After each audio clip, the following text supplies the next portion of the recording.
তাহলে পাকিস্তান আন্দোলন সংখ্যালঘু সমস্যার সমাধান দিতে পারলো না কেন? কোথায় এর দার্শনিক এবং রাজনৈতিক ত্রুটি ছিল?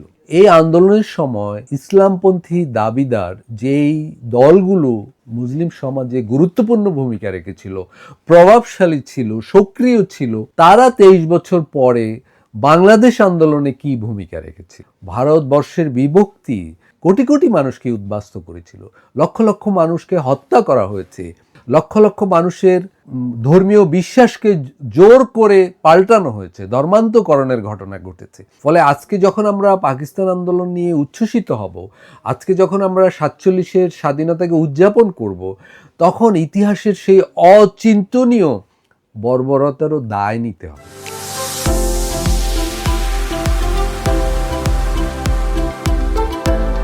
পাকিস্তান আন্দোলন বা ভারতবর্ষের বিভক্ত হওয়ার ঘটনা ও দক্ষিণ এশিয়ার ইতিহাসের অন্যতম বড় ঘটনা। প্রায় 8 দশক হলো এই ঘটনা, কিন্তু এখনও পাকিস্তান আন্দোলন বা ভারতবর্ষ ভেঙে দুটো দেশ হওয়ার ঘটনার নানা দিক নিয়ে আলাপ আলোচনা, অনুসন্ধান ইত্যাদি সুযোগ আছে। বিশেষ করে তরুণ সমাজের সামনে পাকিস্তান আন্দোলনের নানা দিক নিয়ে প্রকৃত ইতিহাস তুলে ধরা ইতিহাস শাস্ত্রের একটা বড় দরকারি কাজ, যেটা করতে হবে আমাদের। 1940-এর মার্চে লাহোর প্রস্তাব থেকে এই আন্দোলনের শুরু, কিন্তু অনুসন্ধানে দেখা যায় যে এই আন্দোলনের শুরু আসলে বা ভারতবর্ষর ভেতর সংখ্যালঘুদের জন্য পৃথক দেশ, পৃথক রাষ্ট্র গড়ার আলাপ, আকাঙ্ক্ষা, প্রত্যাশা অনেক পুরনো, অনেক ন্যায্য পটভূমি আছে। সেই আলাপ কি ছিল? লাহোর প্রস্তাবের আগেও পাকিস্তান আন্দোলন নিয়ে কি কি কথা হয়েছে, বা পৃথক দেশ নিয়ে কি কি আলাপ হয়েছে, কেন এই প্রত্যাশাটা করেছে সংখ্যালঘু সমাজ, তারও অনুসন্ধান জরুরি। পাকিস্তান আন্দোলনের শুরু হয়েছে সংখ্যালঘুদের জন্য ভারতবর্ষের মধ্যে পৃথক দেশ বা পৃথক রাষ্ট্র গড়ার চিন্তা থেকে, অর্থাৎ পাকিস্তান আন্দোলন সংখ্যালঘু সমস্যার সমাধান দেবে, এটাই ছিল এই আন্দোলনের রাজনৈতিক এবং দার্শনিক প্রস্তাব। কিন্তু কার্যত আমরা কি দেখলাম? প্রায় 8 দশক হলো পাকিস্তান এবং ভারত সৃষ্টি হলো গত 8 দশকে। এই যে উপমহাদেশে তিনটি দেশে কিন্তু সংখ্যালঘুরা ভালো নেই, সংখ্যালঘুরা সুখী নয়। ভারতেও তাই, পাকিস্তানেও তাই, বাংলাদেশেও তাই। তাহলে পাকিস্তান আন্দোলন সংখ্যালঘু সমস্যার সমাধান দিতে পারলো না কেন? কোথায় এর দার্শনিক এবং রাজনৈতিক ত্রুটি ছিল? মানে এটা কি জিন্নার মৃত্যুর কারণে হলো না, নাকি অন্য আরো কোনো কারণ আছে? সেটাও খতিয়ে দেখা দরকার।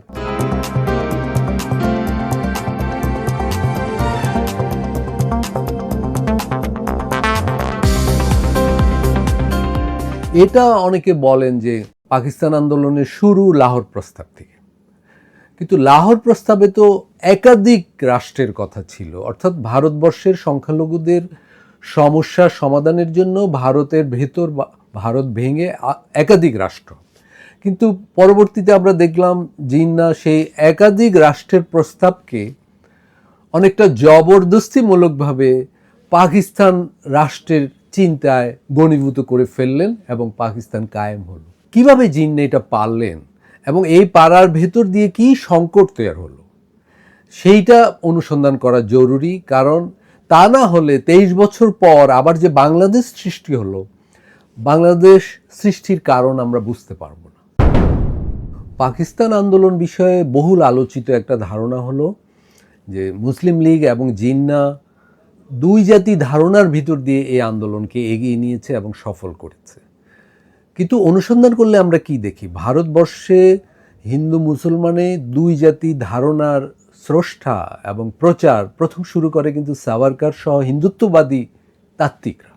জিন্না তার রাজনৈতিক প্রকল্পে এই ধারণাকে সফলভাবে ব্যবহার করেছেন। কিন্তু কিভাবে জিন্না এটা পেরেছিলেন এবং তার এই সফলতার ফলই বা কী হলো, সেইটা আমাদের নতুন করেও অনুসন্ধান করে দেখার দরকার আছে। এই তত্ত্ব ভারতবর্ষের সংখ্যালঘুদের সমস্যার সমাধান করতে পারলো কিনা সেটাও নতুন করে খতিয়ে দেখার দরকার আছে। পাকিস্তান আন্দোলন নিয়ে বহু বই পুস্তক লেখা হয়েছে এবং সমস্ত বই পুস্তকই আমরা দেখি গান্ধী, নেহেরু, জিন্না তাদের আলোচনায় ভারী হয়ে আছে, তারাই গুরুত্ব পেয়েছেন বেশি। কিন্তু সেই সময়ের ভারতবর্ষে অনেকগুলো মুসলিম প্রধান দল ছিল, অর্থাৎ সংখ্যালঘু সম্প্রদায়েরও অনেক শক্তিশালী দল ছিল ভারত জুড়ে, যেমন জমিয়তে উলামায়ে হিন্দ, জামাতে ইসলামী। এই ধরনের দলও কিন্তু পাকিস্তান আন্দোলনের পক্ষে বিপক্ষে গুরুত্বপূর্ণ ভূমিকা রেখেছে। লাহোর প্রস্তাব উত্থাপনের সময় থেকে 1947 পর্যন্ত সময়টা খুব গুরুত্বপূর্ণ উপমহাদেশের ইতিহাসে। পাকিস্তান আন্দোলনের শুরুতে বাংলায় ক্ষমতায় ছিলেন ফজলুল হক, তিনি মুখ্যমন্ত্রী ছিলেন।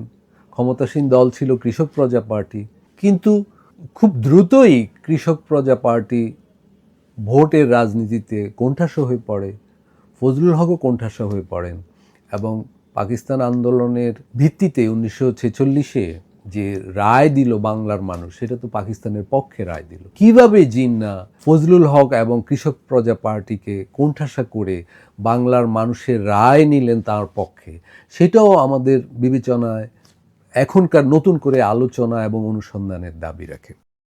সেই সময়কার ভারতবর্ষ জুড়ে একটা গুরুত্বপূর্ণ দল হলো জমিয়তে উলামায়ে হিন্দ। সারা ভারতবর্ষে এই দলের ব্যাপক সাংগঠনিক ভিত্তি ছিল। এই দল গড়ে তুলেছিলেন মাওলানা মাহমুদ হাসান। পাকিস্তান আন্দোলনকালে এই দলের নেতৃত্বে ছিলেন মাওলানা মাদানী। দেওবন্দের আলেম সমাজকে কেন্দ্র করে এই দল গড়ে উঠেছিল। ভারতবর্ষের স্বাধীনতা সংগ্রামে এই আলেম সমাজের কিন্তু অত্যন্ত গৌরবোজ্জ্বল ভূমিকা ছিল, যেটা আমাদের এখানে কম আলোচিত হয় এখন। এই আলেম সমাজ কিন্তু পাকিস্তান আন্দোলনে মুসলিম লীগ এবং জিন্নাহর বিরোধী ছিলেন। তারা কী ধরনের রাজনীতিক এবং দার্শনিক অবস্থান থেকে পাকিস্তান আন্দোলনের বিরোধিতা করেছিলেন সেটা অনুসন্ধান করা এখনও জরুরি। তাদের বক্তব্য ছিল যে তারা অখণ্ড ভারতীয় জাতীয়তাবাদের পক্ষে এবং হিন্দু মুসলমানের মিলিত সাধনায় ভারতকে স্বাধীন করবেন এবং এক গণতান্ত্রিক ভারত গড়ে তুলবেন। কিন্তু কার্যত মুসলিম সমাজে জিন্নাহই গুরুত্ব পেলেন। 2026-এ এসে বা এখনকার সময়ে এসে পাকিস্তান, বাংলাদেশ ইত্যাদি জায়গায় আমরা দেখি যারা পাকিস্তান আন্দোলনে উচ্ছ্বসিত বা পাকিস্তান আন্দোলনকে ধারণ করেন, সেই দেওবন্দি ঘরানার নতুন প্রজন্মের সংগঠকরাও সেটা ধারণ করছেন। এই যে স্ববিরোধিতা, এইটা মানে অনুসন্ধানযোগ্য একটা বিষয় এবং কৌতূহলের একটা দিক হতে পারে। জিন্নাহ যখন পাকিস্তান আন্দোলন করছিলেন এবং মুসলিম লীগ যখন এই আন্দোলনকে এগিয়ে নিচ্ছিল, সেই সময় কিন্তু জিন্নাহকে অনেক কটু কথা শুনতে হয়েছে, অনেক অপপ্রচারের শিকার হয়েছেন। তাকে কাফিরি আজম বলা হতো, তাকে ফিরিঙ্গি বলা হতো এবং পাকিস্তানকে না পাকিস্তানও বলতেন। বিভিন্ন মুসলিম প্রধান দলে কিন্তু এই কথাগুলো বলতো। সেই সব দল এখনও কিন্তু সেই ধারণা জিন্নাহ সম্পর্কে সেই মূল্যায়ন কিন্তু এখন আর অনুসরণ করেন না। কিভাবে ঘটলো এই পরিবর্তন, সেটাও একটা অনুসন্ধানের বিষয়, আলাপ আলোচনার বিষয়, বিতর্কের জায়গা আছে সেখানে, যে কি ধারণা থেকে, কি দার্শনিক অবস্থান থেকে তারা তখন জিন্নাহর বিরোধিতা করেছেন, পাকিস্তান আন্দোলনের বিরোধিতা করেছেন, কেন তাদের সেই অবস্থান পরিবর্তন ঘটলো, সেটা খতিয়ে দেখার দরকার আছে। সেই সময় যারা পাকিস্তান আন্দোলনের বিরোধিতা করেছেন তাদের মধ্যে একটা গুরুত্বপূর্ণ দল হলো জামাতে ইসলামী, এবং যেসব চিন্তাবিদ জিন্নাহর বিরুদ্ধে সবচেয়ে তীব্র রাজনৈতিক আক্রমণ চালিয়েছেন, পাকিস্তান আন্দোলনের সবচেয়ে তীব্র বিরোধিতা করেছেন, তাদের মধ্যে একজন হলো মাওলানা মওদুদী। মওদুদী সাহেব বিশেষ রাজনৈতিক অবস্থান থেকেই সেটা করেছেন, কিন্তু কি ছিল তার রাজনৈতিক অবস্থান? এবং আমরা এখন দেখি, অন্তত বাংলাদেশে তো দেখাই যায় যে জামাত ইসলামের এখনকার যারা সংগঠক, এখনকার যারা তরুণ কর্মী, তারা কিন্তু পাকিস্তানের বিষয়ে উচ্ছ্বসিত। কিন্তু তাহলে মওদুদী এবং জামাত ইসলাম যে 1947-এর পূর্বে পাকিস্তানের বিরোধিতা করেছেন, তার সাথে তাকে কিভাবে তারা ব্যাখ্যা করবেন, সেই ব্যাখ্যা কিন্তু আমরা এখন বিস্তারিতভাবে পাই না। যাই হোক, সেই সময়ের জামাত ইসলামী এবং মওদুদীর রাজনীতিক এবং দার্শনিক অবস্থানটা আজকের দিনে নতুন করে আবার পাঠ করার সুযোগ আছে বলে মনে হয়। এবং পাকিস্তান আন্দোলন নিয়ে আরেকটা প্রায় ভুল ধারণাই আছে, শুধু মুসলিম লীগই এই আন্দোলন এগিয়ে নিয়েছে।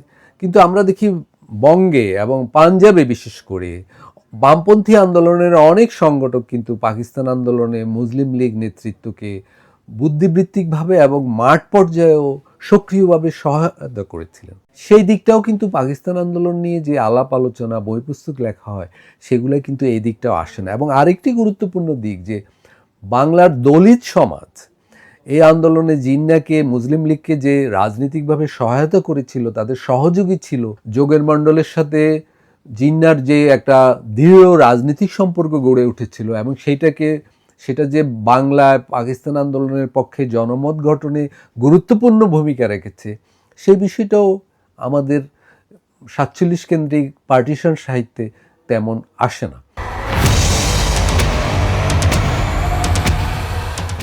আজকে যখন বিভিন্ন রাজনৈতিক দল পাকিস্তান আন্দোলন নিয়ে উচ্ছ্বসিত, 1947-এর স্বাধীনতা নিয়ে আলাপ করেন, খুব সচেতনভাবে একটা জিনিস এড়িয়ে যাওয়া হয় যে ভারতবর্ষের বিভক্তি লাখ লাখ মানুষকে উদ্বাস্তু করেছিল, কোটি কোটি মানুষকে উদ্বাস্তু করেছিল, লক্ষ লক্ষ মানুষকে হত্যা করা হয়েছে, লক্ষ লক্ষ মানুষের ধর্মীয় বিশ্বাসকে জোর করে পাল্টানো হয়েছে, ধর্মান্তকরণের ঘটনা ঘটেছে।